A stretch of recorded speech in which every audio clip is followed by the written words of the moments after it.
Ooh, yeah, ladies and gentlemen, welcome to episode 11 of Shot of Nostalgia right here at the Turnbuckle Tavern. Obviously, we are here covering WWF Saturday night's main event right here live in Beansprout Town, Soybean Town, Monsoon, McMahon, Monsoon, it's all of the above. Anyway, with my host from the most, I'm good old Mike Belcaster, but obviously. Live from No Sale Studios at the Tavern, ACEFIELD Retro. And like you said, man, we're right here covering Saturday night's main event. We are in the midst of 1989. We're in the middle of that WWF golden era with all these great characters and Jesse Ventura leading the helm with his great vocals on the announce team. And man, it's been a blast doing this. We're on the fallout of WrestleMania 5 as last week, if you guys covered, and I liked the feedback we got, and also it stirred up a lot of conversation about Macho Man, and was he actually the heel? And now that we have had a week to sit on it, Belcaster, has your opinion changed, or do you still think Hulk Hogan is the bad guy in all of this? I'm live with the AEW retirement Sting crowd. Hulk Hogan, boo, he's a bad man. It's absolutely amazing as we relive this, especially with comparisons to the Bloodline storyline. It was one of those stories that everyone uses the benchmark for long-term storytelling, and from WrestleMania 4, WrestleMania 5 for that year-long story that was told. And of course, the Bloodline has surpassed a year, but looking at both of them from the year marks of where they were, I have to say, I mean, the Mega Power storyline still, to me, is the golden example of what you can do with long-term storytelling and tying in some emotional ties that are outside the ring, the romantic interests of Elizabeth. 100%, and much more with less. I mean, there's three people involved in the Mega Power story. It's Elizabeth, it's Hogan, and it's Macho Man. It's not the whole damn family. We don't need a table. We need a booth at Denny's, man. Imagine the three of those guys in a booth. I mean, what would the order be like? I'm not even sure. I mean, you know that Hogan's ordering probably the Grand Slam breakfast. He wants a little bit of everything. Brother, you have to hit the Grand Slam, dude. And Macho Man, what is that dude ordering? I can't even imagine. Oh, man, he's definitely a nice cup of coffee in the big time, right? He's going to give me a pot of coffee right here while I sit here and belittle Miss Elizabeth. And Liz is clearly wearing the gloves at the table. I don't know. Yeah. She's trying to butter the biscuits over there, and it's getting all of those white gloves. I don't know. We're painting a great picture. I'm sure whatever the AI producer can make some picture of the three of them in Denny's. Maybe a hungover morning after a night of partying. I'm here for it. Macho Man would be like, she'll get the water, like one of those deals. So anyway, today we're going to be reviewing two events. Saturday night's main event 21 on May 27th, 1989 from Veterans Memorial Auditorium in Des Moines, Iowa, headlined by the Big Bossman versus Hulk Hogan in a steel cage. And we're going to finish it off with Saturday night's main event 22 on July 29th, 1989 from the Worcester Center in Worcester, Massachusetts, headlined by the Brainbusters, the team of Arn Anderson and Tully Blanchard with Bobby Heenan versus Demolition, Axe, and Smash for the Tag Team Championship in a 2 out of 3 falls match. Absolutely epic. We're seeing this small, you use the term cup of coffee, but this short tenure of the Brainbusters that was so quickly ended, which we figured out with Tully Blanchard testing positive and for utilizing drug paraphernalia and whatever happened there. But this time, Arn Anderson, Tully Blanchard, they really made their impact here with the tag team titles so quickly on the roster. Yeah, no, it's crazy, man. Still, I mean, they're here for such a short period of time, but still so awesome to see Arn and Tully grace the blue apron and the classic WWF stage. It was really awesome, man, and not a better team for them to be in the ring, I think, with at the time than Demolition. It's awesome. Yeah, and Demolition, I think modern day fans are giving them their flowers, especially with this resurgence of really what their run was as the tag team champions. And I think they came in the news, obviously, with the Usos passing, their run as champion for length of time. And Demolition really, they're a team that a lot of people put in a category as maybe they were cosplaying Legion of Doom, or maybe they were trying to capitalize on the momentum of that type of character. But to me, they stand on their own. I mean, if you watch them, Axe and Smash, and eventually when you had Crush to the mix, they're a unique presentation that I think really maybe uneducated wrestling fans will compare them to LOD or an LOD knockoff because they didn't do their research. They're completely different to me. Oh, 100%. That is a very good point to bring up, the comparison between Demolition and Legion of Doom and Road Warriors, whatever you want to call them. It basically stops at the face paint. That's it. I mean, they're completely different entities in the ring, outside the ring. Their entrance is different. Like it's a different kind of energy as well. But listen, they absolutely, both teams stand very tall on their own, and it's awesome to get to watch them go against Arn and Tully and get to actually embrace how good they were in the ring as well. So we'll talk more about them as they come up here at headline and main event 22 on July 29th, 1989. But each week we're going to go through all the tapings, the newsletters, and give you context, keep you updated on all the happenings around the Titan sports. We're going to review the 2 cards from 1989, and both of us recently watched it, fresh in our minds. So we, consumed this. I consumed it earlier today, and I'm sure you just did the same. And I have to say, man, as we continue to get through, at this point, we've covered 20 plus episodes of Saturday Night's Main Event. I'm not sure what I expected on this journey, but what I have been is thoroughly entertained with the progression of story, not so much the work rate, but the story that they continue to show. And in a time void of a lot of pay-per-views, of course, they're adding different ones. We saw the first ever Survivor Series, the first ever SummerSlam joining the fold with WrestleMania. But these Saturday Night's Main Events, for a short period of time, were providing people with payoffs to some of these stories. And now they're kind of using it to accelerate stories, but they still feel like they're a big deal. Yeah, 100%. It reminds me of like it's just a nice little saving grace in between your pay-per-view periods. A lot going on these shows too. I mean, they're not long by any means, and obviously we know the time slot was shit back in the day, but I mean, we're getting a lot of good meat inside the sandwich that is Saturday Night's Main Event, and I'm thoroughly enjoying it. I was coming into it with a little bit of like, it's going to be what it is. But I've been on board and just having an absolute blast watching these episodes, man. Yeah, and a lot of what goes on in wrestling today, we always talk about history repeating itself and people looking through a lens of history to learn about what's going on today. It's so true here. And a lot of the different wrestling shows we talk about, I do the Wrestling Tonight show on Monday nights at 7 p.m. that drops Tuesday on audio. Utilizing the history of wrestling to understand what's going on has been so important, and being able to reference, things like 1988, 1989, the genesis of WWF and to where they are now, and compare it to, Vince McMahon rocking that cane at the Francis Ngannou versus Tyson Fury boxing match, then next Undertaker with the Gomez mustache, calling Saudi Arabia their home. Did you see that interview? Ooh, yeah, that's so wild, and weird words coming from Vince, of all people, who's the most patriotic person I've seen on the sports spectrum in my lifetime, and it goes to Saudi Arabia is my home, kid. Honestly, it looked like a dystopian Batman movie where like they're standing, that's what it reminded me of. They're sitting at like whatever ball that Joker's about to crash. Like that's what it felt like with him in the suit. It literally felt like a dystopian movie where I don't know, for them to be calling Riyadh, Saudi Arabia their home, it just is a far cry from really, as you mentioned, this American-based company we're seeing here in New York being the Mecca, and they're based out of MSG, and they're running markets all across the U.S. And I don't know, money talks, and TKO is going to take the company in a different direction, and Vince McMahon no longer has that say. We have Ari Emanuel and all the other big players of the Endeavor are going to have mostly the say of where this company is going to go. And really, in how Chad and I were discussing it on Wrestling Tonight, what is the fallout of after Triple H, after Vince McMahon? Who's taking the lead? Is it any other McMahon? Is it Aurora Levesque? Is it Declan McMahon? Like the questions, there are more questions than answers. And I think as we watch this unfold, it's probably not the company back in 1989, almost 35 years ago, that they intended to probably see this happen down the line. Because if you would have whispered in his ear and told him or showed him a video of what he was saying at this boxing match, I think he would have been either disappointed, amazed, or I don't know how he would have felt. It's pretty crazy to me. Yeah, it's very bizarre to say the least. He did look like, Taker looked like his Goonie henchman, and he's sitting there with his cane and his mustache. It had very, very George Clooney Batman for sure. vibes, Yeah, like you're waiting for like the Bane with the cartoonish Venom coming at him, like, pop out of nowhere, and Mr. Freeze. But, chill out, everybody, chill. But it's very surreal to think of where the future is going to be, and I do think that this was not in the mindset of Vince at the time back. I mean, where we're covering now, so it's. I mean, even he's got to be a little thrown on his ass about how the future played out with WWE and WWF at the time. It's insane.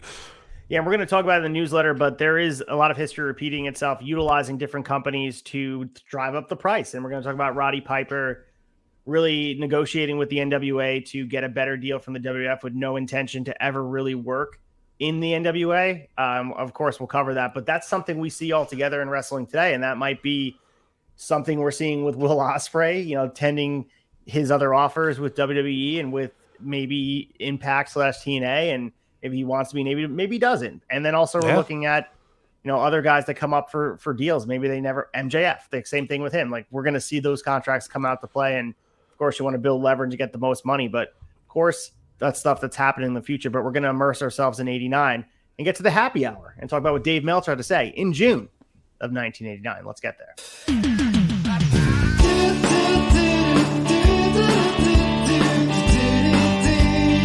Happy hour. Oh, nice, so nice, appropriate nice, that beautiful Dusty screams. is right there, because we're going to be discussing Dusty in this newsletter, and he's finally making his way over to Titan Belcaster. We're going to get the polka dots running wild, and this did not come without a lot of fireworks, especially with those behind the scenes. And we're going to discuss two guys coming over here, and Meltzer discussed it from the jump here. He says, topping this week's news is that Barry Windham has joined Dusty Rhodes in the green to start shortly with the WWF. He says, on the surface, it makes sense. With Windham on the outs with NWA, there was really one alternative for him, since he didn't seem too keen on being a frequent traveler to Japan. He continues, the roadblock for Windham was that he did not leave WWF on very good terms about 3.5 years ago. And from all the talk within Titan, it was like one of those things that would not be forgotten. In fact, I can't tell you how many people from WWF had been saying that Windham would not be allowed back, but business prevailed over personal grudges, or at least it appears so. Windham as a heel would match up great size and would be a tremendous foe for Hulk Hogan. Some in Titan are figuring he'd be put in a mid-card position and maybe a babyface. All right, so Barry Windham, we know the legacy. We know how amazing he is, the work rate, the style, the size. He would have been a great heel for Hulk Hogan, but alas, he wasn't. Your thoughts on Barry Windham? Of course, he's a guy, and we're going to talk about Mike Rotunda, that whole family, and of course Bray Wyatt, who passed away this year. This is a legacy wrestling family, and I think he's a guy who made hay elsewhere, and he was another example of coming over to WWF but never living up to his potential, because he wasn't a WWF created guy, and I think that also worked against him. 100%. I mean, you got we got the who's coming in. You got Harley Race and stuff like that. Hacksaw. I mean, these are all guys that made their names elsewhere. I'll give Hacksaw a little bit of benefit of the doubt. The Ho got really over in WWF, so the guy did make his way there. But just like Harley Race, I think Windham falls into that category of somebody who was outstanding outside of the WWF bubble, but was brought in and kind of slapped with the gimmick and made the best out of it. Was he bad in WWF? No, not by any means, but was he better outside of it? Absolutely. So when he comes back to the WWF in 1989, he returned in June as the Widowmaker, despite the nickname. Windham did not change his image as much, portraying a heel cowboy type character. He went undefeated for 4 months and was have to been on Randy Savage's Survivor Series team, but was replaced by Earthquake as Windham left the company in October due to his family's involvement in a counterfeiting schedule. So he returns in May of the next year back to WCW. We wouldn't see him return back to the WWF until he has that infamous 1996 to 1998 run where he was the stalker, the guy from, just really playing that stalker gimmick. And, he was introduced with little fanfare as a baby face and all the stuff that went on there, and then teaming with the new Blackjacks, and he was less than a mid-carder. So for what could have been this big run was short-lived because of outside circumstances. But it seemed like the writing was on the wall. Barry Windham was never going to be put in a spot to succeed because, again, really he established himself elsewhere. I think Ric Flair was the only one that overcame it, but it's not even like Ric Flair had a lot. He had to really struggle to get to where he was, because it wasn't like they immediately threw Ric Flair on top and gave him really the main event type of thing to, I don't know, be the main event player that he probably could have been from the jump. It took him a bit to get his legs under him, of course. Yeah, and it's just typical WWE flow of the ball, so they bring somebody in, and especially with the news that he wasn't, he left on bad terms and came in. People weren't seeing it happen. Of course, it wasn't going to be a spectacular run. Damn shame, though, because he would have been amazing up against a 1989 Hulk Hogan, man. So we discussed Dusty Rhodes, of course, and Dusty Rhodes, we know he's looked back fondly now for his run, and it's revisionist history, of course, because his run at the time, and it's interesting to hear Meltzer's take on Dusty Rhodes as a top guy, and he's not too favorable on him here. And it's very interesting because I think now his legend has always grown over time. And I think the WWE machine has been very kind to him with the documentaries. And of course, now Cody's run has cemented Dusty Rhodes' legacy out there. And I think people look at that promo, the Hard Times promo, and the matches with Ric Flair, just those moments in time that make him feel like a big deal. But at the time, let's go back to 1989 and when him coming over here, this is Meltzer's perspective. So he said, what will Rhodes and Wyndham mean for Titan or more against the NWA? Neither has worked for the NWA in months, although both were major stars with the group and to the general public are still associated with the NWA. Some people will see it as another example of the NWA unable to keep its talent and the WWF getting whoever they want, further making it seem like the NWA is a AAA league and the AAA doesn't play in the big league cities.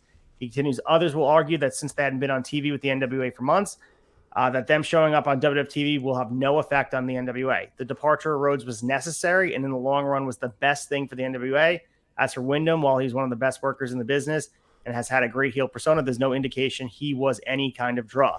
All right, so before we get into him criticizing a little bit more with Dusty here, really he mentioned something that is the perception. And he also says something interesting about rating talent. And we see this throughout the history of wrestling. We covered it in ECW 1995. We saw it happen in WCW 1996. We see talent being rated from one side to the other. And it seems like right now WWF is on the side of the rating, taking pieces from everywhere, stars that are established, whether they're going to use them as main eventers, it doesn't matter. But the perception among wrestling fans, of course, is you want to make sure you're on equal footing. And if there is a case where guys are not going both ways in the, let's just use for the term for this, war, with this type of talent war, one looks worse than the other. And that's why it's important we see it today in AEW and WWE, you have guys going both ways. You have Jade Cargill going to WWE. You also have Edge coming over to AEW. They seem, from the public perception, that they're both equal destinations for their own reasons. Back then, NWA looked like a sinking ship and no one wanted to be there. Yeah, 100%. Much like WCW was in late '99, early 2000. It's a hard game to play, but I honestly, you lose a talent like Dusty Rhodes or Barry Windham, you are probably struggling a little bit. I mean, even if it's just for booking backstage, behind the scenes, or somebody there being like an agent for the matches or something, you are definitely losing that kind of mind state of these guys know what the hell they're talking about. Obviously, Dusty 5 times over, because look at all the wrestlers we got out of him during his time at NXT. So definitely hurt on WA a little bit, in my opinion. Oh, yeah. We know the attendance is down. They're trying to get their legs under them, of course, with Ted Turner purchasing the NWA, which was a fledgling brand. And we know that they are struggling, not just because of WWF. I'm sure that's not helping, but there's a lot of just struggling for them to have new stars and get people out into the building and get the product to resonate with them. And I just think they were in two different directions. And the NWA took a bit for them to rebrand themselves as WCW and then get ahead of things and try to really replicate the strategic formula of Titan Sports. But we have Dusty Rhodes here, of course, and I just said Dave Meltzer would be critical of him. This is what he was saying here about him. He says, I just do not know about them with Titan. The myth of Dusty as a top guy should have ended when he returned to Florida and could not draw flies, although as a cartoon character, and possibly make something mid-card out of him, although he will almost surely be put on top. So he recognized he's going to be given a cartoon character gimmick, and that's not like being Nostradamus at all, because everyone's given some sort of character that was goofy and over the top. Of course, Dusty Rhodes was animated, so I think you can see the writing on the wall. But it's interesting to me, and this is in 1989, so it's hard for us to put ourselves in the perspective. To me, perception of Dusty Rhodes, he is a top guy. He's a former NWA champion. Yeah. He feels like, to me, a top guy, and I think he's the best example of an unorthodox type of body. He is, inspiring as far as the main event goes. You don't have to be chiseled out of stone like Hulk Hogan, but I think there is a lot to be said about this time coming over in 89 in the land of giants where you had to look a certain way. I don't know if he ever could have been a top guy, because it's not like he is earthquake level big. He's a big guy, but he doesn't have that monster quality. So I don't think he ever was going to be the world champion. And I think everyone kind of knew it upon his arrival in WWF.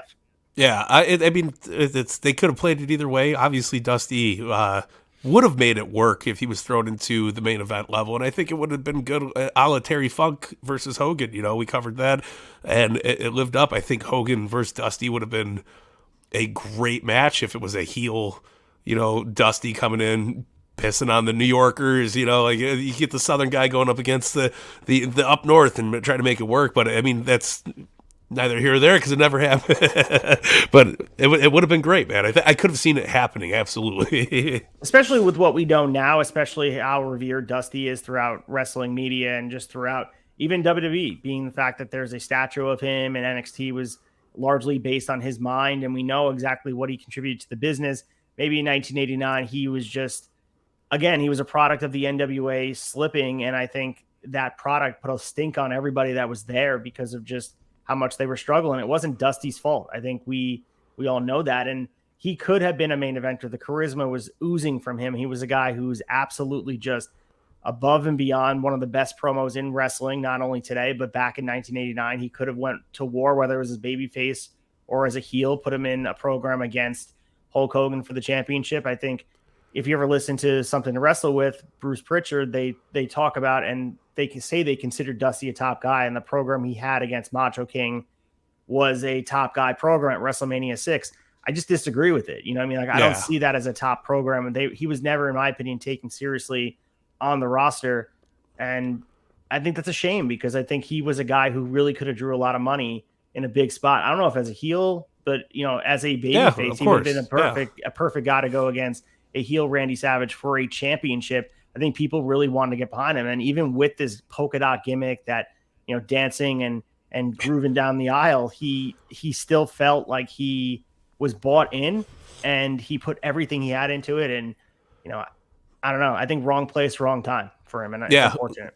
No, absolutely. And to say that was a big program for him to be in with, the Macho King. It's if WrestleMania 6 had 3 matches on the card, right, that would make it a little bit more monumental. But it's just another match on the card before the main event. Keep in mind, it was a mixed tag match too. Like absolutely, with Sweet Sapphire, and we had Sensational Sherry on the other side of things, but.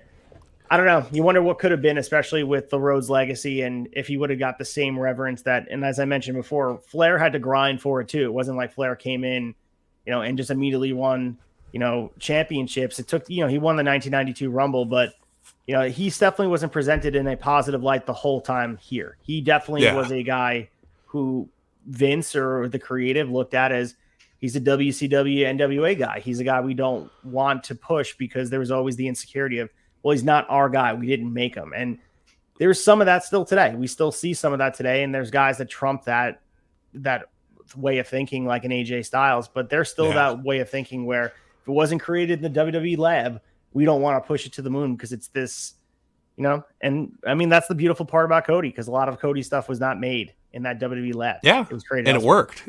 And I think that was a weight off their shoulders, kind of like, oh, we could do this and be okay with it. You know what I mean? And I think it's going to be better for business in the future, but neither here nor there. We're talking about Dusty, baby.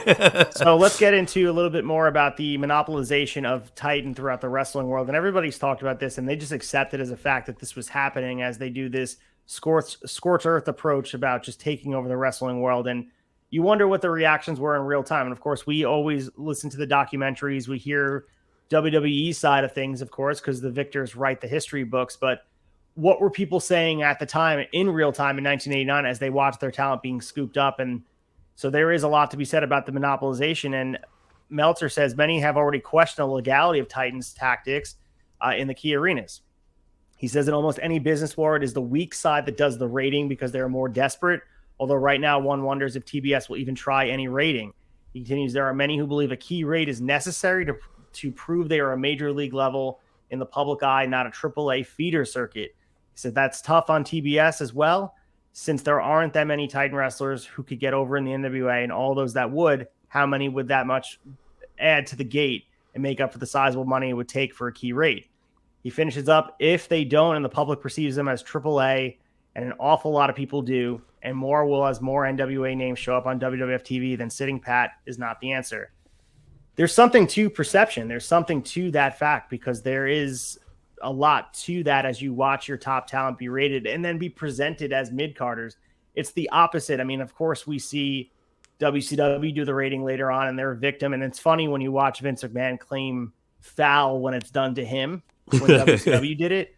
When you watch that, the roots of WWF Titan Sports was built on that exact concept, taking talent from elsewhere that was established and then making your whole roster as a core and then acting like they grew there.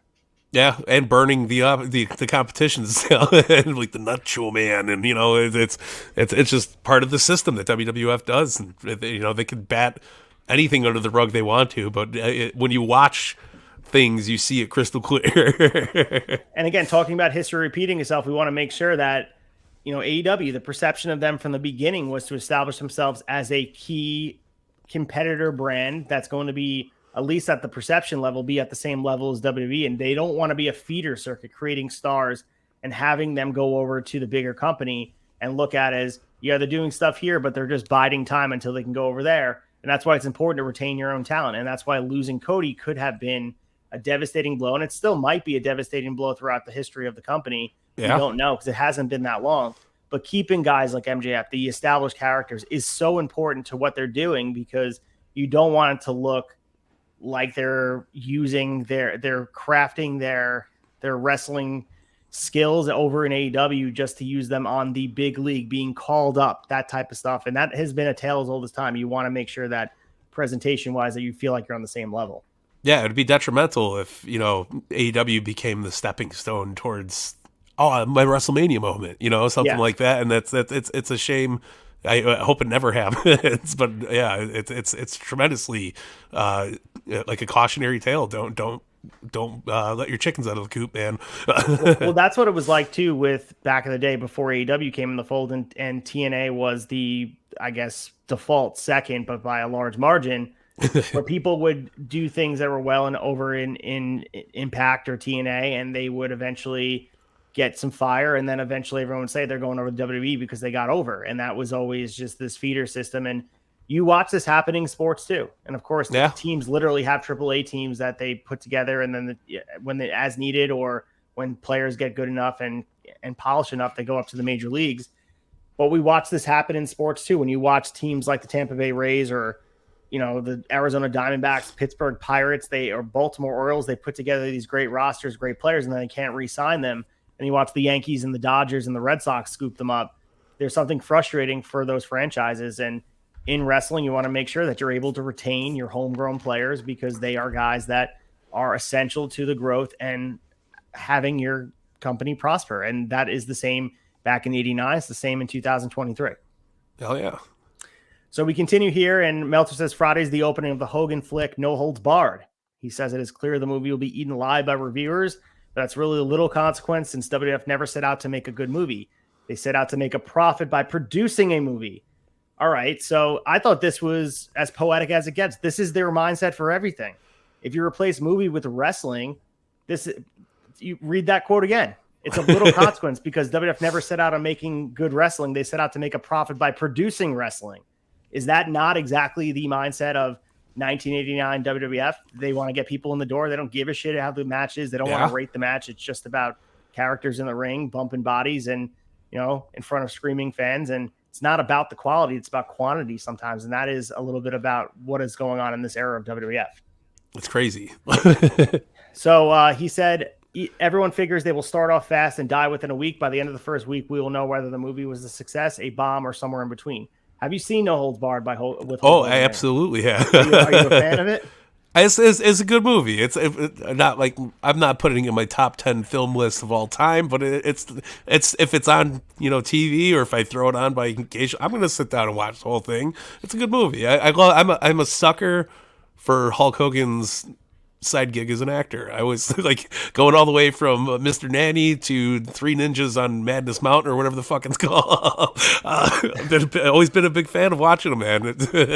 There's no denying that he has a draw here. There really isn't. He was a huge star in '89, and he definitely was he might have been his peak right here. That he was. Yeah. You can make the argument that it was '87, but '89 he still is very much a pop culture star that really resonates with people outside of wrestling. And even if the movie sucks, people are going to see it because Hulk Hogan's in it. And it's almost like he gets a pass for being a bad actor. We talked about this last week when he was poor acting for the Elizabeth segment. It's something about it. It's just like it's Hogan being Hogan.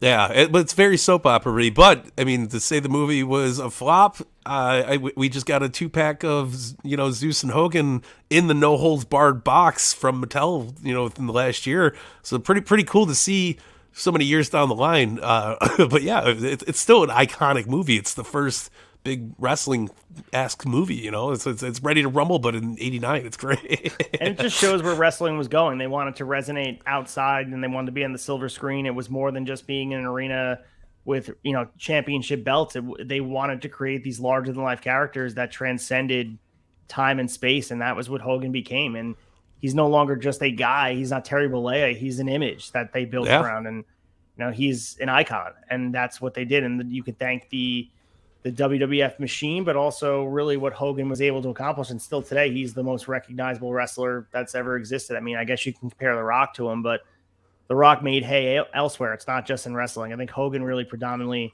is known for wrestling. I think there's people that know The Rock as The Rock, Dwayne Johnson, the actor, that didn't even know he wrestled, which is insane. Yeah. That is wild to think about, right? And same thing's going. I mean, it's happening with John Cena. Yeah. I mean, John Cena's become bigger than John Cena himself. It's the brand that's strikingly large, and even if he's in a movie, it's or making a Make-A-Wish or whatever the case is, people know him as, oh, it's that wrestler guy, but he's in movies. It's John Cena, or it's that wrestler guy, The Rock. Yeah, Dwayne Johnson. He's in Moana. Like, it's great. So we're gonna get some media stuff because of this movie, and of course we have Hulk Hogan and Vince will host Friday night videos on NBC on June 2nd. Hogan appeared on Arsenio Hall on Memorial Day night, while McMahon had David Letterman rip him on the show Thursday night. So this is interesting as well. McMahon was pretty much ambushed by Letterman and made a fool out of him, apparently, since Letterman has this pet game of trying to piss off NBC brass and use Vince to get the NBC brass, which McMahon is in bed with. This was interesting to me because everyone talks about, quote unquote, Tiny Tony, and they talk about how Tony gets abused by media and sometimes he gets made a fool of. There were times where a young Vince McMahon was put in positions that were compromising, and wrestling was, I mean, to give him credit, similar to Tony, he puts himself out there and has conversations that are going to be met with, of course, negative publicity at times. But Vince McMahon, I haven't watched this David Letterman thing, but apparently David Letterman was relentless on Vince McMahon and took him to task about a lot of things. And Vince did not come out looking favorably. So all these people that were on to talk about how Vince McMahon is always this polished businessman that always came out smelling like roses, it wasn't the case. He was sometimes, and there was social media, I'm sure some people would have released this clip and it would have went viral, and who knows. So it is interesting to me. I know what I'm YouTubing after we're done recording. It's comfort food. Just check it out. Yeah. So we have the San Francisco Examiner on Thursday had a major story about WWF's attempt to market Elizabeth perfume, which will be out in the fall. The story said the Titan will spend $5 million in advertising to get the perfume off the ground, which means $1.5 to $2 million in real money. Any industry analysis was quoted saying the whole thing sounds dreadful. So I'm going to do some, I'm going to look it up quick. But your thoughts on an Elizabeth perfume? Again, this just shows that it transcends. They want to step outside where they recognize how popular she was, of course, throughout the build to WrestleMania 5. She became an equal part of this, 33.3% of Hogan and Savage, where she was just as much a draw as the both of them during that feud. Yeah, no, it's insane. And I don't believe it ever did come out. I wonder if it came out, because now I need a bottle for my collection, because that's pretty crazy. But Elizabeth was up there, man. I mean, she had her own LJN. She was a prominent figure in this feud between Macho Man and Hogan, and just a part of their whole success, I believe. If it wasn't for Elizabeth, what are they fighting for? So she should be getting these awesome opportunities to be the spokeswoman of WWF, because they ain't painting the women's picture anywhere else. It's all about Elizabeth, and it's crazy to see. So nothing on Google as far as it coming out. So maybe it did come out, maybe it was a bust and it never actually did that, but I'm sure it would be a collector's item at this point. We know how popular she was, so they want to capitalize it. I remember in the 90s, they used to have like the Hulk Hogan. I mean, they had the Stone Cold cologne, and they had they tossed Austin 316 on Beanie Babies. They would find anything to put it on, and that just shows really what we covered in WWF 1998. Everything that went on there. It's actually crazy to see what was selling as far as merchandise goes. Yeah, no, I mean, but listen, it's wrestling fans too. They buy literally everything that has a logo on it that depicts their favorite superstar or worker. It's crazy, man. So we have some notes from the Des Moines, Iowa Saturday Night's Main Event that we're going to be covering. And he says, Meltzer says that is, from a wrestling standpoint, it was one of the best ones they've done. He said, why can't they put a product like this when they do a pay-per-view? On Saturday Night Main Event shows, they have the guys to do a hot 5 minutes. When they get a 2-minute commercial break, then they go on a hot 3, which is different from having to work a real match. So interesting formula. Of course, the commercial break gives them a break to stagger it out. So there's an illusion of this fast-paced action. And I think they get exposed on pay-per-view with time. And this work rate doesn't, I guess it's not sensationalized on pay-per-view when there's no commercials to sprint for 3 minutes, as he mentioned, go for a almost 2-minute break. So it feels like it's going fast-paced. But when you have them for 3 hours on a pay-per-view, it definitely is exposed. And like we said, 1989 is not about work rate, it's about the characters. But as far as in-ring work goes, it's void of that. So whenever there's anything that's anywhere semblance of a good match, or even like the Brainbusters and the Rockers or Brainbusters and Demolition, it blows people away just how good it is because it's above average, you know? Yeah. Absolutely, but I think there's also the benefit of tape television too. You can edit shit out if you need to. True. Yeah, so those pay-per-views are rough. The other thing we're seeing too is the return of blood and Bossman juiced. WWF is doing a lot more of that lately, according to Meltzer. And he said Ted DiBiase was juicing in Canada this weekend for Piper, and Shawn Michaels juiced from the mouth in a TV angle with the Rougeos over the weekend as well. So we're going to see the return of blood, and I think during a lot of these different feuds, we see some blood, and it's not egregious. It's not like it is in ECW or even when it happens in the the Attitude Era or even Ruthless Aggression with blood in almost every match. But the return of blood shows there's a different level of acceptance where now that they're back in the fold, it adds some stuff. You see those famous pictures of Hulk Hogan bleeding, and we're even going to see some blood on Saturday Night's Main Event with Big Boss Man, of course, that we just mentioned here, but blood adds some stuff, and it's hard to imagine cage matches and stipulation matches that have a lot of weight to them without blood, especially with all the metal surrounding it. It just doesn't make any sense, and they're trying to ease it back in, and it looks like TV executives are a little bit more accepting. Well, I mean, think about the sales pitch too. I mean, you turn on NBC, it's Saturday, it's 10 p.m., and you see a busted open Big Boss Man, you're gonna be like, "What the hell is going on? I gotta watch this." And then you're making fans out of shock and awe. You're making fans out of people that take it serious. They're like, yeah, he's bleeding.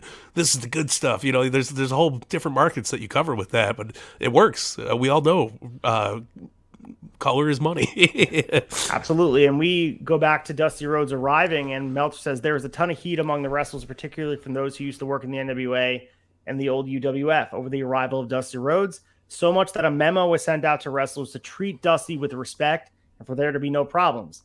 Meltzer continues, several guys are claiming they are going to do this and that to Dusty when he comes in, but he also says it's not like it's going to happen. So there was some real heat over on Dusty Rhodes and him coming over to the company, and we know that business trumps everything, and WWF was able to keep cohesion, of course, and it's just interesting to think because Dusty is so revered within the wrestling business today. He's one of those guys you never hear a bad thing about in these stories, and coming in with some heat, it just kind of shows like how divided the camps were on both sides in NWA and UWF, and the cultures were different. No, absolutely, man. So we also have Titan agreeing not to do a Slammy show this year after all, but they added a 7/29 Saturday Night Main Event because they want to move it a week earlier to steal some of the thunder from NWA's Baltimore Bash the next day. So they're doing some counter programming. Don't think they forgot about Clash of Champions that was on the same day as WrestleMania 5. Of course, WrestleMania 5 trumped it, and they went all over them, and they absolutely just crushed them. But now WWF is smelling blood in the water. Like now that Ted Turner's back in the fold, they have some money to toss in. We need to squash them before they gain any momentum, and that's what they want to do. They want to counter program them, and that's business here, and we see it still continue today. Of course, we see WWE and AEW do the same thing. We just covered it in NXT and AEW, but people that want to say, it's petty, it never happens. Well, it happened back in '89. It happened in 1999, and it's also going to happen in 2099. It's always very well put. So we finished up the newsletter with Piper, and there is a lot of stuff going on here where Piper retired back at WrestleMania 3. He's utilizing leverage. We saw him, do the They Live movie with John Carpenter. He's becoming this Hollywood star, and So he was working in Canada this weekend, and he kind of signed this 10-day contract with the WWF to work actively throughout this tour. It became a 3-day tour for him because he left, and he restarted negotiations with the NWA, and he told Jim Herd he wouldn't be working for the WWF any longer. And so after discussing with Jim Herd, WWF got word of that, and they renegotiated his deal. And Meltzer says, my guess would be that Piper never seriously wanted to work for the NWA, but used them as negotiating leverage to get the better deal with WWF. So Piper, always the businessman looking to get the best deal for himself. And he has a lot of leverage. We know how big of a star he was. He was essential in WrestleMania 1. A lot of stopping and starting for him with wrestling, of course, and retirement in 1987 wasn't ever going to hold. He even said that in the interview we covered on here. He was never going to stay retired. He never admitted he was going to stay retired. But this was interesting to me, and watching him negotiate and use these tactics, it's something a lot of other wrestlers continue to use today. We see it happen all the time where using one company against the other and trying to get the best deal. And you kind of have to in this business when you bang your bodies up, especially around this time where Piper knows he has a couple, maybe one or two big contracts in his whole life, especially with the way wrestling was and where he came up through the 70s where wrestling wasn't anywhere near this area. He wanted to make sure his family was set for life. Yeah, and who's going to blame him for that one, right? Not me. So that's the newsletter here, and that's what we have to cover. And there's not a lot of, well, of course, keep you updated on Dusty Rhodes and his arrival throughout WWF and all the other things that go on here, and Barry Windham's arrival. But Mike Belcaster, let's hop in the time machine. Let's get to May 27th, 1989, Des Moines, Iowa, Veterans Auditorium for Saturday night's main event number 21. Let's get our fix. Get your fix.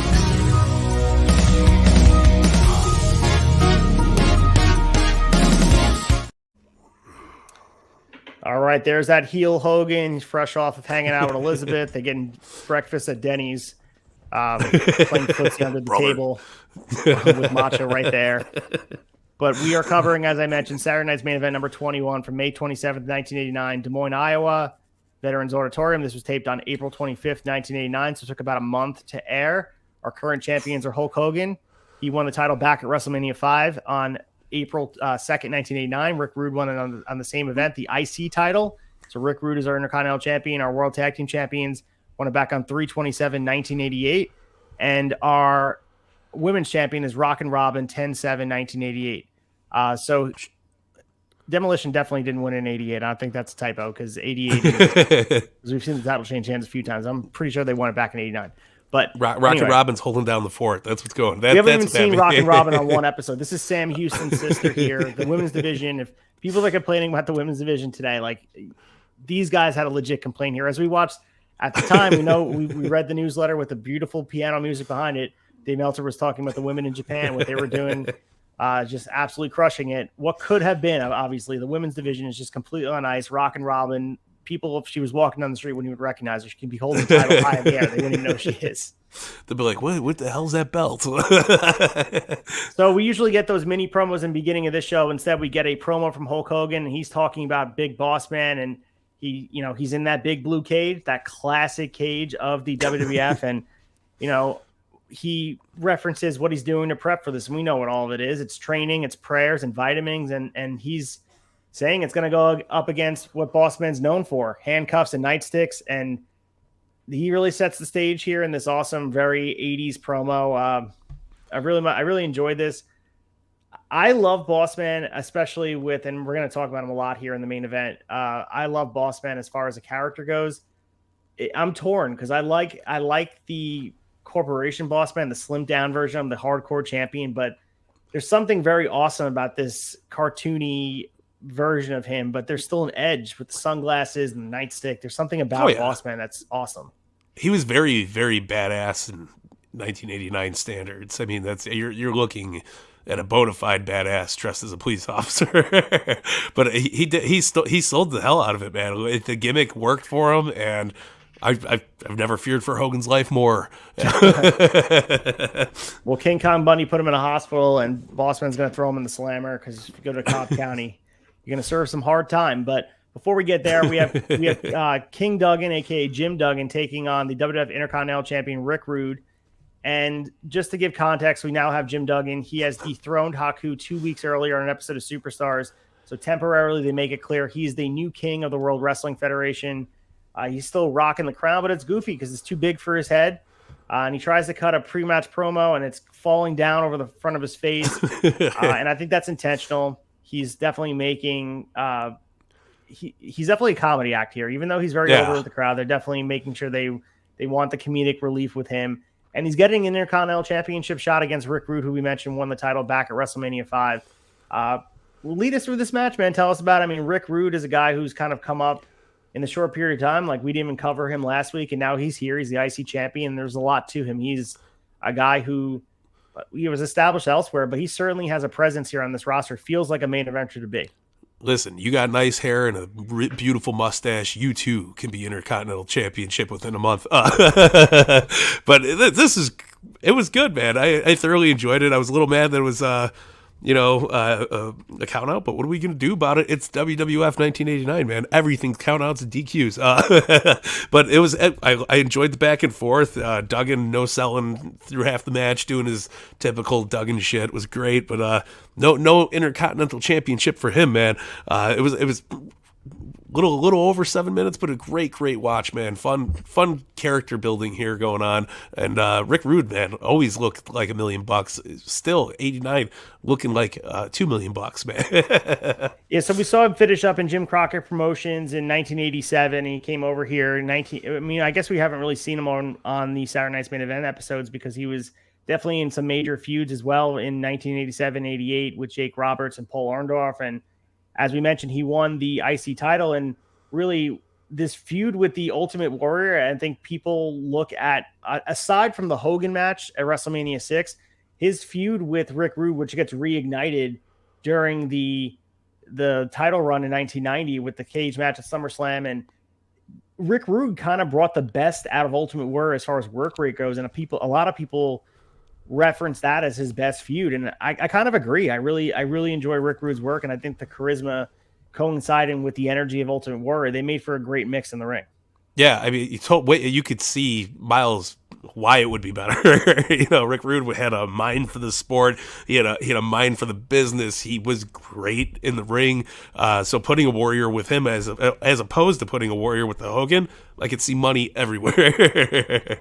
So he'll eventually lose this IC title at SummerSlam to Ultimate Warrior again, and then he's going to, do a few things. He's going to feud with Warrior once he gets the WWF Championship, and he's going to do some things, but he's at the helm of a lot of different eras of wrestling. I mean, people forget in 1997 he's in ECW, and he also comes back to the WWF. He joins the original inception of DX, and then he returns to WCW. He's infamous for being on both Nitro and Raw on the same night until his untimely death. But this guy was a trailblazer. He transcended timelines of wrestling, and he's the guy you could turn on the TV, and he looks like a professional wrestler, and he's gripping in a lot of ways with just the over-the-top antics, but the in-ring work, when the bell rings, he's out there and he can hang with the best of them. Yeah, he was always super captivating. So I was always a Rick Rude fan. So the other thing I want to add, you mentioned the count-out finish for Duggan and Rick Rude. They make it clear because Ventura is really setting the stage for the buffoonery that is Jim Duggan, because not only is the crown not fitting him, they want to make it look like he's lost in the sauce on this card, but Ventura's quote here was, Duggan is the only guy in the entire WWF that doesn't realize you can't win the title on a count out. So he 100% thinks he got one over. And maybe that's, similar to like the Lex Luger, Lex Express count out win from Yokozuna, where the confetti falls, like a win's a win, even though I don't win the title. But the match was fun, but the ending was really, really, really dumb, because what's the point of a title match if you don't really want to win the title, or you don't even know how you're going to win the title? Not sure. Yeah. As far as opening match goes, it goes over 7 minutes. It actually was, kind of entertaining. Yeah, I didn't even look into much to the finish, because it was just such a WWF thing for the, like, especially now. Like, it was just like, oh yeah, but now that you mention it like that, it's got good story behind it then, because he's just this buffoon out there. And he's counting along with the referee instead of going to try to grab Rick Rude. Like, he's just happy the match is over. It's pretty insane. He was there for his payday and getting the hell out of there. So we go into our next match here. Randy Savage with Sensational Sherry taking on Jim Neidhart. So last we left Randy Savage, of course, he's in the middle of this love affair with with Miss Elizabeth, and he's in the blood feud with Hulk Hogan, and now we're seeing Sensational Sherry. And the relationship between Randy Savage and Sensational Sherry, there's really two iterations of Randy Savage that people look at, and one is, with Elizabeth, and one's with Sherry. And I think a lot of Sherry, her best work was with Randy Savage. I like what she did with HBK as well, but she was the best answer to another heel run for Randy Savage, having her as the valet. There was an energy from Sensational Sherry that, they didn't capitalize, of course, because they weren't utilizing the women. She's a former women's champion herself, but they weren't utilizing them on the screen. But she made her presence felt, of course, every time she was at ringside with Randy Savage. Yeah, no, 100%. It was really good to get Macho kind of back into that heel mindset. Like, you heard it right away in his promo. He's like, she knows her place, man. So like he's getting back to that savage Macho Man. Absolutely. And this match to me felt like a showcase to show them as a tandem and really establish them as a power couple. I don't think they really make it seem like they're dating by any means. It's like a business associate, but they certainly have a close relationship with the same intentions. That's the run roughshod over the whole company. And the other thing that comes out of this match, of course, Randy gets the win here, hitting Neidhart in the back with the Macho Elbow as expected, but they're trying out Jim Neidhart as a singles wrestler. And obviously they're trying that out with Bret Hart. We're going to see him prosper as a singles wrestler, IC champion, eventually world champion, but maybe they thought they had something with Jim Neidhart and they wanted to try it out. But when you watch this match, especially when you turn on, Randy Savage is going to go over this match, but I thought they did enough here to make Jim Neidhart look like he was a competitor against Randy Savage, who clearly was coming off of being the world champion. And even though with the foregone conclusion, this was a lot of fun and an interesting dynamic between two guys that you don't really see work together. Yeah, going into it, I was like, man, I don't think I've seen I don't think I've seen the Anvil wrestle too many singles matches, like in general. So this was They did a really good job with it. I think Anvil looked like $1 million. Macho Man looked like $1 million. It was a solid match. And it's great to establish Sherry as that heel manager as well, with the choking and the eye rakes and the other stuff that goes on behind the ref's back. And it's establishing them as, all right, now Randy has the upper hand back with, his heavy, even though it's Sensational Sherry. She's willing to do whatever it takes to get the win for her client. And very, very clear that they're going to be a dominant couple throughout wrestling. And the run with Macho King and Sensation and Queen Sherry is just absolutely epic, and up there with really one of his best runs in Macho's career. So I'm looking forward to it. Yeah. So we lead into what is essentially our main event. It's obviously not the last match of the night, but it's the sweet spot, and it is Hulk Hogan taking on Big Boss Man with Slick in a steel cage for the WWF Championship. So in a pre-match interview, Slick says he's got a surprise for Hogan. And that surprise is none other than his enemy in the new movie that just came out, No Holds Barred, that we covered in the newsletter. He's 6 feet 11 inches, 343 pounds, and he goes by the name of Zeus. So this guy is, it's funny because they say he's in the movie, but they're also acting like he's the actor himself is the character Zeus. So some meta shit going on in the WWE universe. All right, so you lead us through this match. Tell us what you liked about this. I love the old school blue cage. Like I said, Hogan. Oh, my God. When I picture the blue cage, I picture a match like this between two guys like Hogan and Bossman. They fit together in that environment. I thought it was great. No, 100%. It matches Bossman's, top so well. It's just got the same vibe. But nothing is more iconic from this match than that moment where Zeus is standing on the stairs and Hogan can't get into the ring. Hogan walks up to him. Zeus kicks him right in the chest. It's like, not in my house, brother. It ain't happening. He gave him a good Debo. You got knocked the fuck out, kid. But yeah, it was a great match with Bossman. I get lost in attitude era Bossman working the corporation stuff. I forget how good Bossman was back here. Like, this was actually really entertaining. Good heel work, fucking fantastic. Hogan, obviously, he ain't going down like that, brother. One of the shortest cage matches we've ever gotten, but 10 minutes, a lot of fuckery going on. Slick's in there causing all this madness. Hogan was standing up top rope avoiding Slick for a few minutes. It was all over the place, but a really, really fun watch. And like you said, the blue cage is just so damn beautiful. And sad to see the book close on the Big Boss Man Hogan feud, because I think we could have got more miles out of it. I think Boss Man played a damn well heel, and what a good way to do it in steel cage. It was great. Yeah, and this was the time where the steel cage ended feuds, and it was used as the exclamation point. Pretty crazy spot in the middle of the match with Bossman climbing up. Hogan grabs him through the bars and gives Bossman a suplex off the top of the cage into the ring. That's something you don't see in 1989. You can tell the fans were amazed from that. And both men are laying in the middle of the ring and knocked out. Hebner's checking on them, and Hogan finally gets up at the 8 count. I thought that was an awesome spot here. And I also like, and I don't think they do it enough with the cage matches because you can win cage matches now by pinfall. I like the door, the crawl to the door versus the race climbing out. There's something magic about that. And especially this steel door. Every time I look at this, I think of China, SummerSlam 1997, slamming the door on Foley's head. This is the same type of door where, leaving a mark in your head that will never go away. But this match, as you said, was great. I mean, Bossman is a sneaky athletic guy, especially for his size here. He can move around better than a lot of big guys can, and he's carrying a lot of weight here. The Zeus thing definitely was a highlight, but seeing Bossman and Hogan work here and seeing Bossman fed to Hogan in a lot of ways. And of course there's, left from some interpretation, especially with the fact that it's a cage match. He's not definitively beaten, but there's something about Bossman not coming out on top that is kind of shows a little bit of missed opportunity with all these feuds. And we were talking about this on Wrestling Tonight this week about the trail of bodies of Roman Reigns and like really the byproduct of establishing this historic reign for Roman. And we watched, a guy like Sami Zayn and Jey Uso, and at the time, Cody Rhodes, who's still trying to fight back up to the top. And, all the challengers, Kevin Owens, the guys that are left in the wake, at some point, like, wouldn't it have been nice for Bossman to win the WWF Championship on Saturday Night's Main Event and be like someone that Hogan has to chase? How cool would that have been? It could have been, it could have been altering for his career and for WWF at large. No, 100%, man. What a good comeback story for Hogan it would have been too. Like I think the chase sometimes brings out the better than being the guy who's holding it all the time.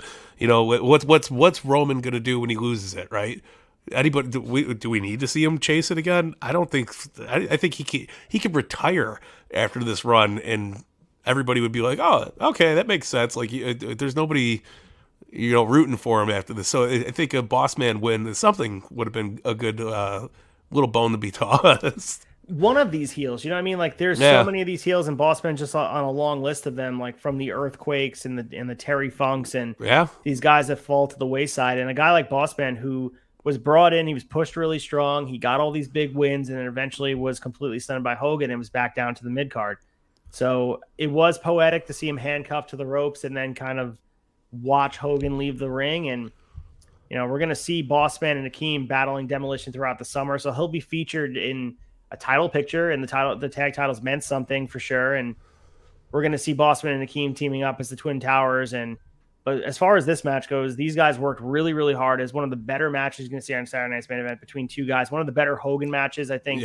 Really, as we watch over time, Hogan leaning on stipulation matches, that's where he thrives. I think they're in an environment like this with the character of Hogan who likes to work from underneath and just have the crutch of having the steel cage to utilize as a storytelling mechanism, the character on the outside being slick, Bossman bumping all over the place for him. This was a magic making moment. And you mentioned before, just over 10 minutes. Like it wasn't that long, but it was like the perfect amount of time for this Saturday Night's Main Event, a bite-sized treat, which was a blast to watch. Yeah. And Hogan always thrives in those situations where he could be over theatric, and I think in a steel cage match, perfect. Fighting a guy like an Andre or a big boss man, perfect opportunity for Hogan to be like, I could really sell that out, and he does. He does a great job at it. I think that's where his star power is elevating the matches like that. His work rate's not the best, but his dramatics are there, and they really, really kick things into the next level. Absolutely, and unfortunately, like you said, this would be the end of their feud, but we're going to still see some more of Bossman throughout Saturday Night's Main Event. And we lead into the match that we were also looking forward to, the Brainbusters, Arn Anderson and Tully Blanchard, with Bobby Heenan in their corner, taking on the WWF Tag Team Champions Demolition, Axe, and Smash in a 2 out of 3 falls match. So this is the Brainbusters' first major tag title shot in the WWF, and it didn't take long, but Demolition is treating them like absolute rookies here in this match, and they're owning them in every step of the ring until Tully hits that awesome knee and smashes back, and then they take control.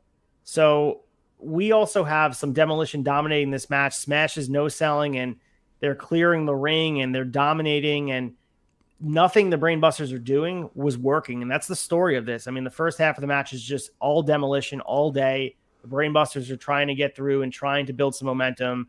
And Tully is just clothesline out to the floor. And Heenan is absolutely beside himself at ringside. Like, this is the opportunity you guys have to prove yourself. It's finally a tag title match. And the turning point happens in the middle of the match, almost like meeting with the coach on the outside. Like, we need to do something different here. Smashes Tully up in what they're calling a choke lift. And Arn runs in and he clips Smash from behind. And then we get Arn getting the tag. He hits a beautiful spine buster for a near fall.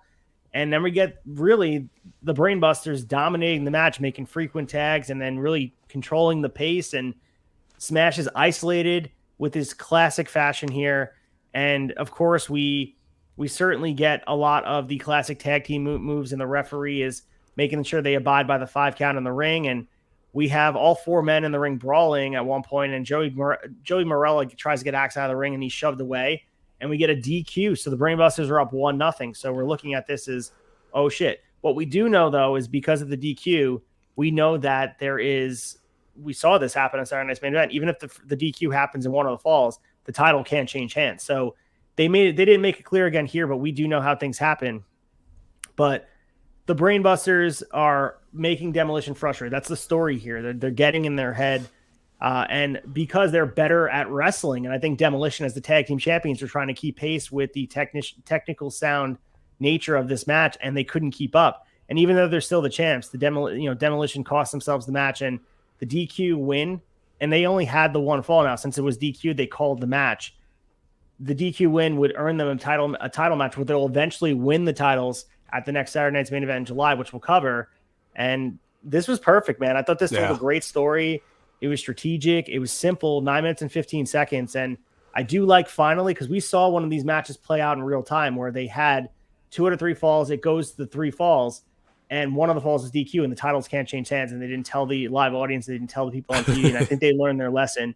But this was a launch point to something bigger. It was well done. They should do this on either AEW or WWE to set up a new tag team, because this was perfectly done. And akin to the Brainbusters, we're watching FTR take what they did and establish on the ground and then build on top of it. Because they are taking what the Brainbusters established and made it 35 times better. In my opinion. No, 100%. I love the aesthetic of Demolition against the Brain. Like, we could outsmart them by out wrestling them, and it's your perfect Bryan Danielson storyline right now. Like, throw him up against Kane. Yeah, Kane's a monster, but he can out wrestle the monster. You love it though. You absolutely do, because you're here to see the underdogs kick ass, and the Brainbusters, no underdogs by any means, but here they're going up against Demolition. They're trying to prove themselves, and they do a goddamn good job at it. And this stands out above the card because this is not the style of wrestling we're used to seeing WWF. This is the NWA style of wrestling that we usually see from the Horsemen. You know what I mean? This is the type of match we get from Arn Anderson and Ric Flair, or Tully Blanchard and Arn Anderson on the other side of the channel on TBS. It certainly feels amazing to watch Demolition keep pace and try to, at least, and show that different side of them, and earn the respect of the Brainbusters, whether they know it or not. And this feud is based on competitive nature, and just seeing a lot of the sports entertainment gaga removed from it and just go arm drags and tag team wrestling. It's refreshing. It really is, to see this happening in 1989 WWF. It's awesome. 100%, man. We go into our quote unquote main event here, and it's not even 2 minutes. Jimmy Snuka defeated Boris Zukov with Slicks. So this is Snuka's first match on TV in almost 4 years. Jesus. So of course, this is just a squash match here. We get a running double sledge. We get the Superfly Splash for the win. This was just squash to reintroduce Jimmy Snuka to the WWF audience. But my God, ending of this night went out with a whimper.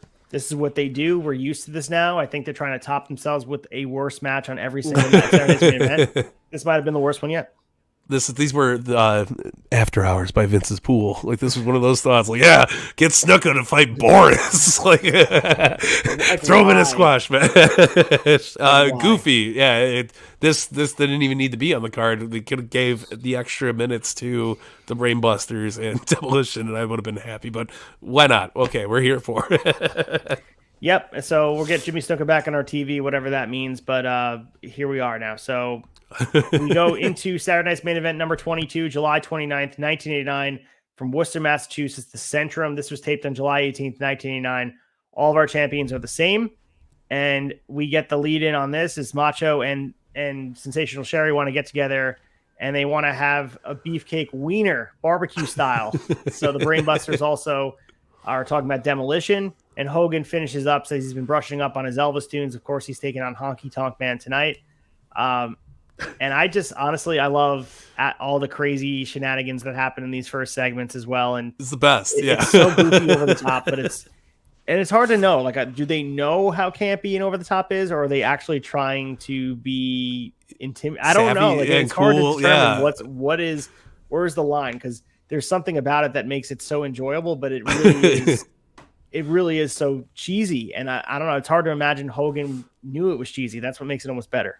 Yeah, if you thought the '90s were cheesy and like the intimidating bully stuff, go watch some of this, because it's some of the funnest shit in the world. But I think intentionally they were trying to be serious. I don't think there was any horseplay going around with it. Sure, there were probably a few ribs here and there, but I think roasting beefcakes, wiener barbecue style is fucking as serious as it gets for the Macho Man.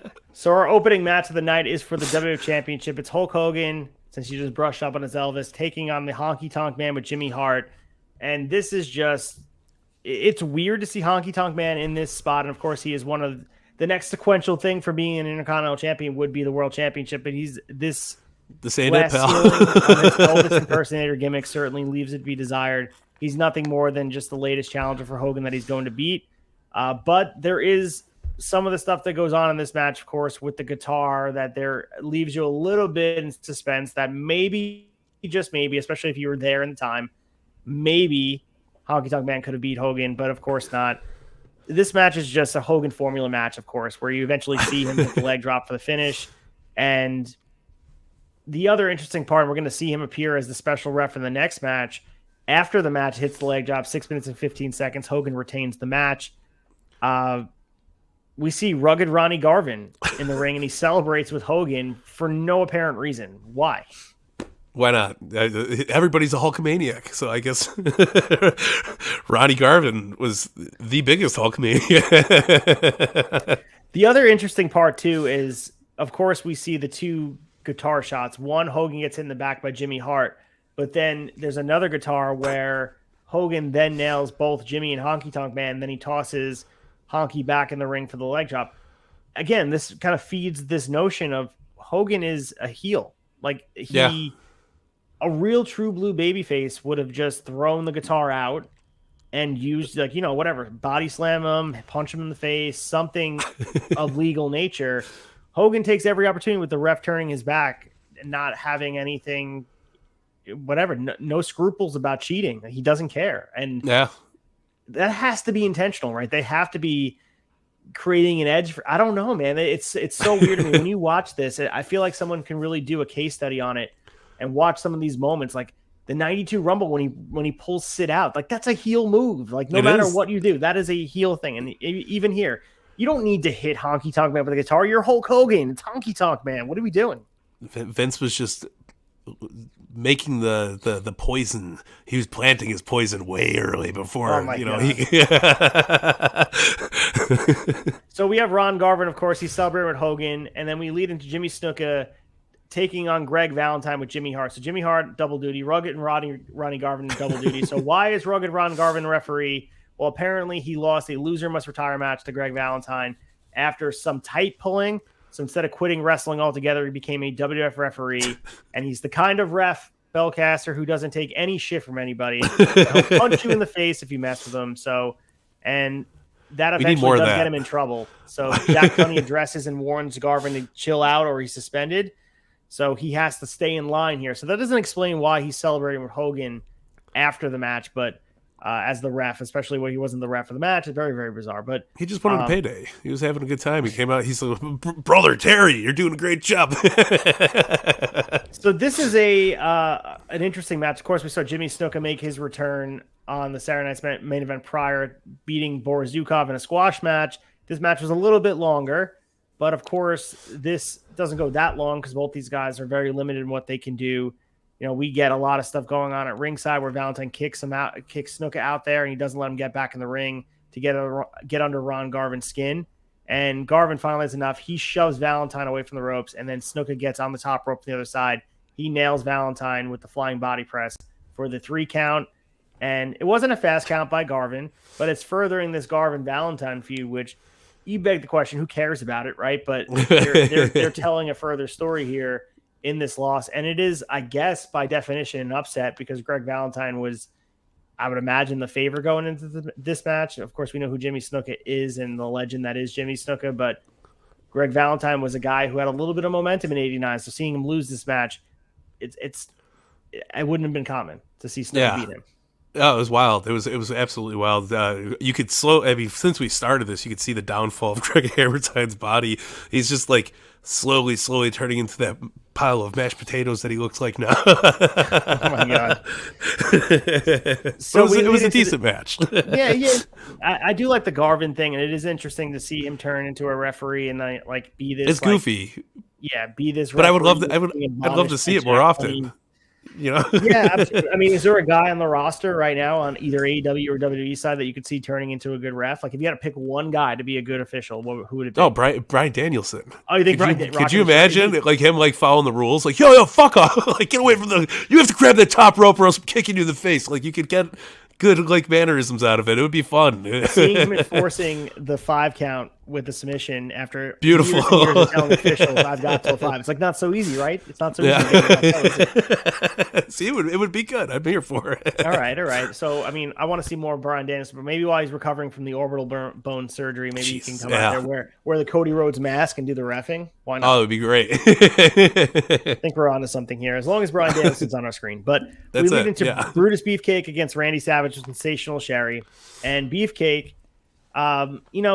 He has an affection for Sherry here, and he in return received a haircut from Macho Man on the Brother Love show to set this match up. And of course, Randy is protective of Sherry, and whether there's romantic interest between the two of them, that's to be decided. But at the very least, he doesn't like Beefcake, and Macho Man certainly had some beef with him.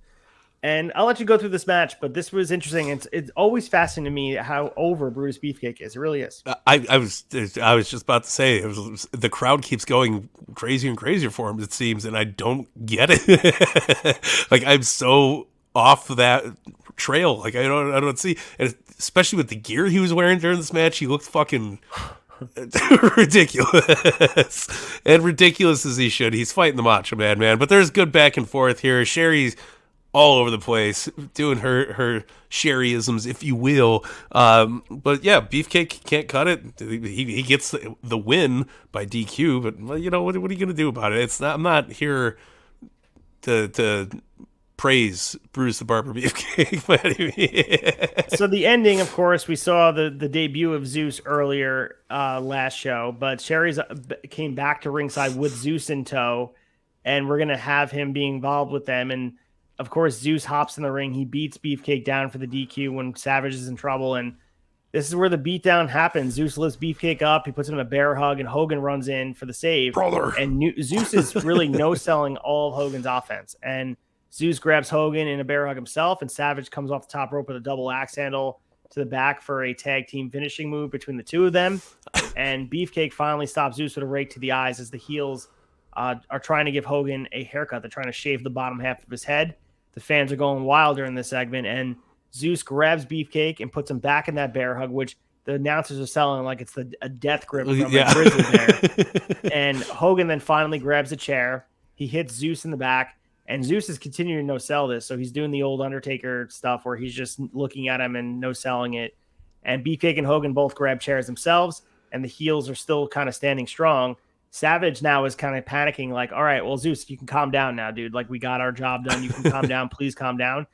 And they are looking to set, for SummerSlam. And to me, I mean, this match between Savage and Beefcake, obviously the crowd reaction added to it, but there were some Beefcake moments here. And I think maybe he had some momentum and some confidence being built from this crowd that was very much behind him. And the involvement of Zeus, too, was interesting as well. Like, I kind of enjoyed it. I got to be honest with you. And And I like how he treated Hogan like a weakling. It's refreshing to watch somebody take on Hogan, and it's not going to be long lived. We're going to see Zeus obviously be felled by the mighty hand and boot by Hulk Hogan before that, the leg drop is dropped on him. But in the moment, watching Hogan not be able to overcome and watch the heels stand tall over him, there's something very, very refreshing about that. So, and also seeing the team of Macho, Zeus, and Sherry, it's a threesome that wild. Is absolutely just like, I don't know, it's the best. And seeing Macho be the mouthpiece for this absolute monster. Zeus leaves a lot to be desired in the ring, but he fits in with this era because it's not about work rate, and he's one of the worst wrestlers you can ever watch. But as far as size and intimidation goes, we all know what it is with him. It's about presence and capitalizing on the No Holds Barred movie. I mean, makes sense that he's here. Yeah, and having him in a program this is perfect. You got heel Macho Man. You got Sherry. You throw him with them. Way to take the slack off of Zeus himself. You got, obviously, in his big Debo structure, he looks like a menace when he's no-selling Hogan. Absolutely love it. Love watching it. You see it, especially after all these years of Hogan just being the unstoppable guy. And you see the Zeus dude get in the ring, and Hogan's trying to do all this shit to him. And Zeus ain't having it, man. So it worked out great. Good, very beautiful picture painted to tell the story going into the tag match. Absolutely. And seeing Beefcake work a match with Savage, and we know that Savage has the ability to bring a great match out of anybody. This might have been Beefcake's best match. It might be his best match of all time. If you look at it, I mean, it was about 10 minutes long.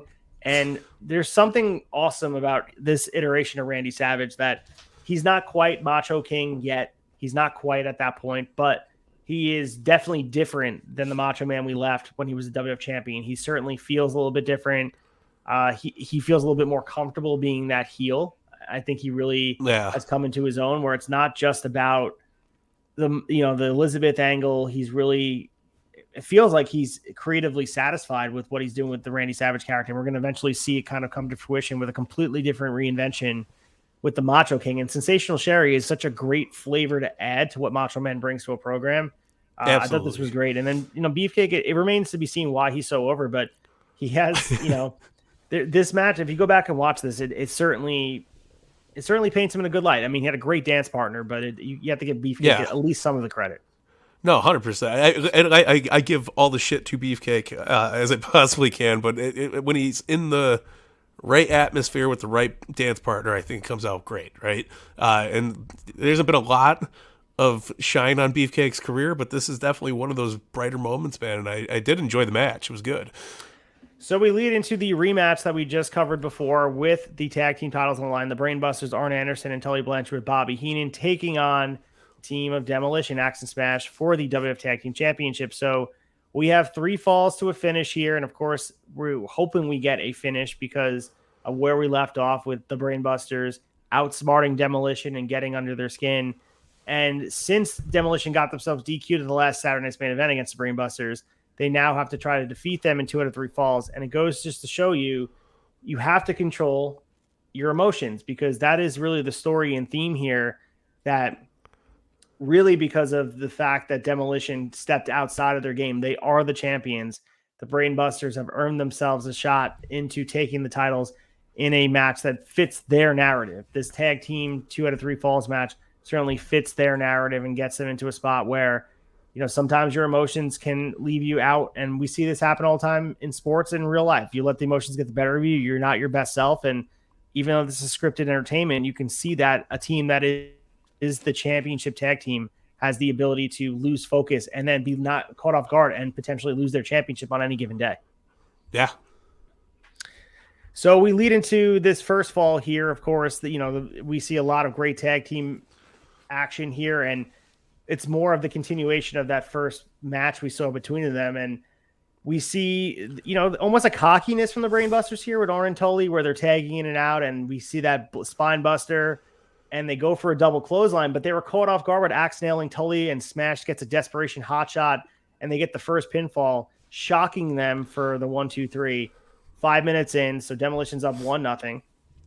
And Demolition starts the second fall, in total control, and they're working on Arn's neck, and they're kind of controlling the action now, similar to what the formula was for the Brainbusters. And this is good storytelling here.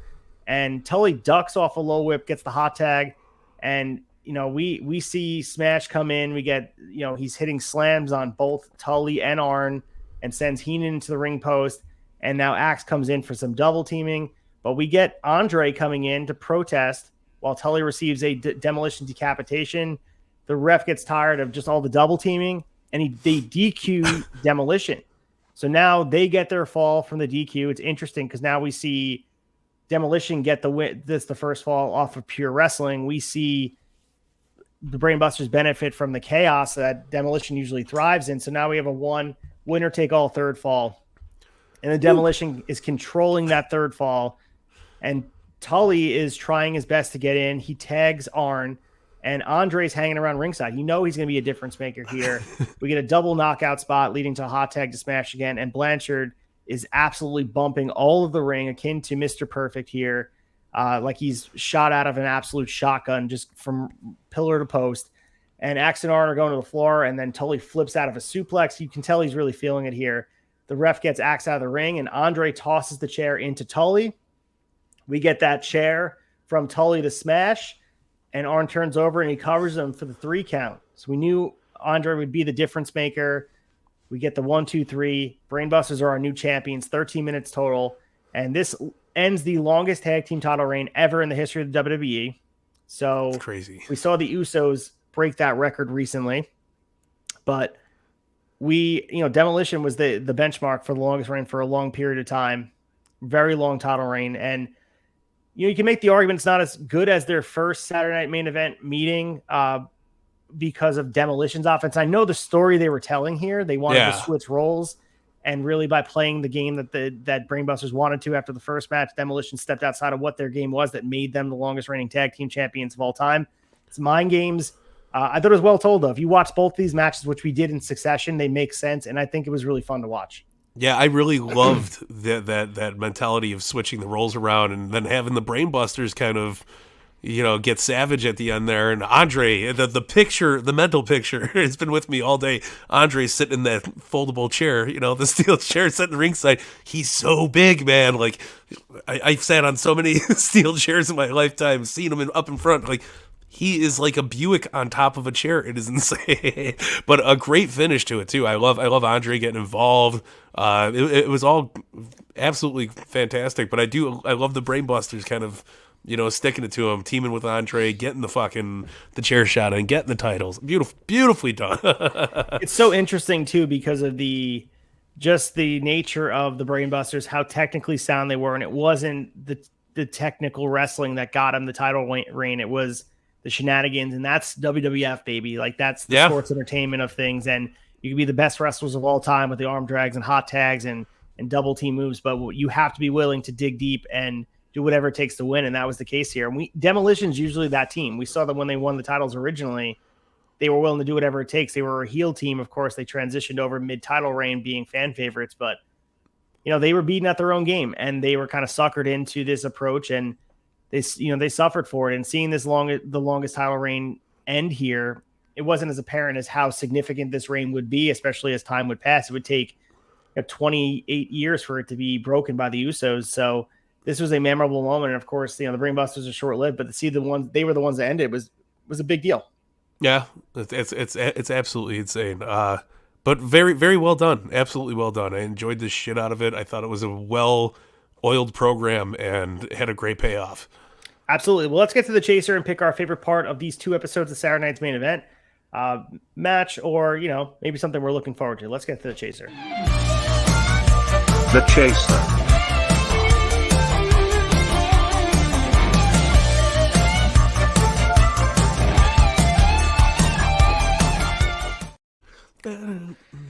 All right, so for the chaser here, as we wind down this episode of Saturday Night's Main Event, we cover 2 great episodes, one in Worcester, one in Des Moines, Iowa. What was your favorite part of these 2 episodes, Belcaster? Besides Jesse Ventura calling him, it's soybean country here, McMahon. This might be the hardest episode because we got a lot of great actual wrestling. We got some big story changes, a la Macho Man, a la, Hogan, the debut of Zeus. But you know what? This might be a little off cuff. I love obviously the Brainbusters, but I'm giving it to Macho Man, kind of going back full heel here. The pairing with Sherry, very, very well done. You could see it in both matches, in both weeks that we covered here. Macho Man's and Sherry are devious and trying to get back to being the top heel. So I really enjoyed the shit out of their program here. Absolutely, man. I thought there was a lot of good stuff on here. The Hogan and Bossman cage match stuff that gets a runner-up. The Zeus stuff was amazing as well. But I got to go with the Brainbusters and Arn Anderson Tully winning the tag titles. But I also like watching both these matches. And I feel like for homework assignments, you should watch both these matches together. And it's not long. So as a total, the first match was 9 minutes and 15 seconds. The second match was approximately, 13, 14 minutes, something like that. So combine them, it's a total of not even a half hour of good wrestling. So watching both, then I think the second match is better after watching the first. And the same thing we said for both. I think the stories fit in well together, and not too often we see in wrestling where they revisit it months in between, where this was strategic. Everything had a purpose in this match, and seeing the emphasis on tag team wrestling is something I'll always get behind. And seeing the Brainbusters be featured in a big way, Arn Anderson Tully, they definitely are out of place. They are NWA through and through, but seeing their contributions here shows that there is a place for work rate on this card, even in 1989, where it's void of that. I think they stand out in the best way possible because they're able to work a style that a lot of the WWF Titan sports fans are not used to. And sometimes I think the best part is watching them succeed doing the things that make WWF with the cheating and sports entertainment. I don't know. It's almost like Daniel Garcia becoming a sports entertainer. It's just very, it's pro wrestling, just stepping outside of your comfort zone. The Brainbusters did just that to win the titles, and it was cool to see. Yeah, and like I said, that's probably my favorite part of the match was, Andre throwing the chair. they're being dastardly and doing the shit. But it's both matches together really painted the picture. Like, you can't, if you went into this match, the 2 out of 3 falls, you would have been like, why is the Brainbusters cheating? Like, this doesn't make any sense. You know what I mean? So, like, it really did paint a very nice picture having that first Saturday Night's Main Event match going into this one. So I enjoyed the shit out of it. I absolutely loved it. Well, let's get to closing the tab. Preview next week. We'll get our weekend started here. We're in November, believe it or not, and we're going to start our first weekend in November. Let's close the tab. Closing the tab.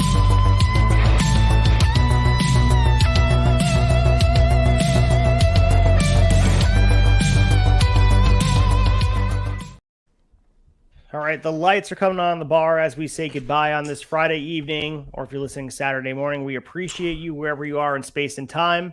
We're going to be talking about a whole bunch of Saturday Night's Main Event stuff next week. Of course, previewing episode 12 right now of season 5, airing on November 10th, 2023, covering Saturday Night's Main Event 23 from October 14th, 1989, from the Riverfront Coliseum in Cincinnati, Ohio, main evented by Hogan versus Ted DiBiase, with Zeus for the WWF Championship, followed up with the Saturday Night's Main Event number 24 on November 25th, 1989, from the Kansas City, Kansas Expo Center in Topeka, Kansas, main evented by the Rockers, Shawn Michaels and Mara Jennings versus the Brainbusters, Arn Anderson and Tully Blanchard with Bobby Heenan in a 2 out of 3 falls match for the WWF Tag Team Championships. So this is the Rockers versus the Brainbusters. This has been a match that people have talked about as one of the best matches in Saturday Night's Main Event history. So stay tuned for that next week. Certainly going to talk. Well, I wonder if it's going to top Demolition for us, especially since we just watched this. Curious to see how it ages. Of course, a young Shawn Michaels versus, a younger Tully Blanchard and Arn Anderson. That is fantastic to watch. Of course, Marty Jannetty is no slouch himself as far as in-ring work goes. Not yet. That personal stuff aside. But let's do some previewing. You guys had a great episode of Fig Night, I believe. We're taping this on Monday, but yeah, still undecided. I do have trick or treating tomorrow, but there was an awesome picture going out regardless. Awesome. So we'll have some good stuff up there. I did buy a Elvira little figure to go with my Danhausen, so stay tuned to some spooky shit with that. It's gonna be good. Hell yeah, love it. And obviously in the Tavern, you guys can go to all the good shows we have on YouTube and on Instagram. You guys can go to theturnbuckletavern.com. Support us in any way you can. like, subscribe, leave a review if possible on Apple or Spotify. Goes a long way, helps us climb up the algorithm and get to someone else's ear holes, because that's how we make a difference here in the wrestling world. And we continue to drive out content for the, 6 days a week here. I'm on 3 of the shows. You guys can catch me Wrestling Tonight Monday at 7 p.m. You guys can also catch me Thursday 10 p.m. with at Mania Colton, covering all things Impact / TNA wrestling. And of course, here's Shot Nostalgia. Enjoy it while it's here for a bit here. We're episode 12. We're winding down the season of Shot Nostalgia, and we're going to be taking a hiatus for a bit. Of course, on audio, you won't know the difference. It's going to be airing WCW. We might do some current events that talk about it. You might like, that happened years and years ago. I have no idea what we talk about, because we always tie it into current events, what's happening on AEW and WWE. Yeah. So, but we will be turning July 2024 with NXT TakeOver. So we're going to be watching those in full. So excited. Don't fret. There's a lot of stuff you guys can go back and listen to the content. But it's going to be a good time. I'm really excited for what that's going to hold. And absence makes the heart grow fonder. So I'm sure you guys may miss us. And this has been a lot of fun to do, but it's definitely want to make sure we're able to grind out content that is giving you everything we've got. And sometimes these episodes, they're a lot to, first of all, consume, to research. We want to make sure we're able to give you our maximum effort. And with the other stuff we have going on, we want to make sure that we get some rest, and we'll be back in the summer of 2024 with NXT TakeOver, which is going to be a blast. Oh, it's going to be so fun. I'm super excited about it. And who knows, we may wind up recording earlier because we'll get the itch, but we're going to try to stick to the schedule and not air it till July, because we want to air those 30 episodes of WCW 1996 in audio format so everyone can relive them. There's been a lot of people that have been requesting them. People don't use YouTube. They only drive and listen to podcasts. So those that want to relive WCW 1996, hop along on the journey with us. It is it's the inaugural season of Shot Nostalgia. You'll watch the relationship on air with Mike Belcaster and myself start all over from day one, and it's gotten better over time, but I believe it was magic from day one. 100%. And I think that seasons will definitely still hold up, and we've mastered it by now, but I think season 1 still got some really, really good legs on it, and it's a blast. 1996 WCW, man. What more can you ask for? How could you not want to watch it and enjoy it? And we go deep on that shit. So it was a very, very, very fun time to record. I can't wait for all you audioites out there to give it a listen, brother. So also, guys, make sure you guys follow me at ACEFIELD RETRO on Instagram. Stay up to date with all the independent wrestling stuff I got going on. So you guys can check me out at Remarkable Wrestling. So you guys follow them at Remarkable_Wrestling for the events that are coming up. Thanks for everyone that came out to Halloween Haunted Havoc on Friday night. Well, last week, you guys were there watching us rip up Wisconsin, christening in a building for the first ever time. Remarkable Wrestling School hosting a show, main evented by Dominic De Niro and Desmond Cole for the Remarkable Championship. Of course, all the other great matches. Gabriel Sky and Brando Lee were the first ever match that happened in that building. We have a new Riot champion after some dastardly behavior from Percy Ryan from his defeating Kono Capucci, who won that scramble fair and square, gave the match to Percy, and a low blow gave him the championship. So that Riot championship now sits in the waist of the jawline of professional wrestling. So we'll be back in action on November 18th for Dream Sequence. We just announced some matches, of course. The IWTV Championship being defended. It's going to be Alec Price defending his championship against Eric James. And then we're going to be having Brett Hollister stepping up to the plate against the Big Boo for Desmond Cole to see if he can take that Remarkable Championship from him. So that's going to be in Port Jefferson, not at the school. So get tickets, go to remarkablewrestling.com. And also check me out December 2nd. I'll be at Rad Pro Wrestling for Forever Rad 94 for the season finale of Rad Pro Wrestling 1994. I think they're moving into 1995. Colt Cabana is going to be there doing some stuff. We're going to crown the first ever Rad Pro champion in Massachusetts. So hop along for the ride. Follow me on Instagram and, support the cause, support independent wrestling. It is the life source of all things we love in pro wrestling. All starts with the independents. Yeah, we wouldn't even be here talking right now about 1989 wrestling without independent wrestling. So slap that into your brains. That is absolutely true. So Belcaster, anything else you want to be shilling for on here? It's always a blast to do this, but we are lucky enough to be the final show of the week for the Tavern live capacity. It's the best. We have such a great run of shows. We have the Raw Down, obviously Wrestling Tonight. We have the flagship going on. We have, Fig Night, as you mentioned. We have all this great content that happens on. The debate continues to crush it. It's just, it's such a good time to be here in the Tavern and be a wrestling fan for whatever you enjoy, whether it's WWE, whether you like, all you do is watch WCCW. on Hell yeah. Peacock. That's fine, dude. Just watch. Hit us watch up. Maybe what you we'll like. do a Shot of Nostalgia season about WCCW and fucking fall in love with it. 100%. No, I appreciate all the crossover from our Shot of Nostalgia fan base coming over to Fig Night. I mean, every week I turn in, somebody new pops in and they're like, I came from Shot of Nostalgia. And I appreciate all you guys. Fig Night is awesome. If you guys haven't tuned in, it is the encompass of all action figure shows out there. I mean, we cover it all. We got news. I'm on there hustling, doing unboxings, doing reviews, showing off photography tips and stuff like that, showing you what I use for my stuff. I mean, I just bought a new backdrop with this beautiful crowd thing. Check out some of my photos over on Instagram. I'm at Mike Belcaster.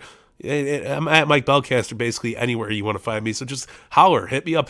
Well, I'm an open book, man. You like the way something looks on my photo, and you got a question, man. I'm here to help you out. But if not, tune in the Fig Night. Come on, check out the back catalog. We got so many good episodes. We've had guest hosts out from Steve Ozer from Mattel, Jeremy Padower of Jazzwares, Jack's Pacific fame. I mean, he's the guy that created my entire childhood of collecting. So I mean, the guy, a legend in the figure world, and so many more. But it's come on down to Fig Night. Tune in. It's always a good time, man. And join the Turnbuckle Tavern. Follow us on Instagram at Turnbuckle Tavern, and make sure you guys support what we do here. It's all for the love of pro wrestling. But Jesse Ventura is going to lead us out from the land of Des Moines, Iowa. I think he has something to say about bean sprouts or whatever.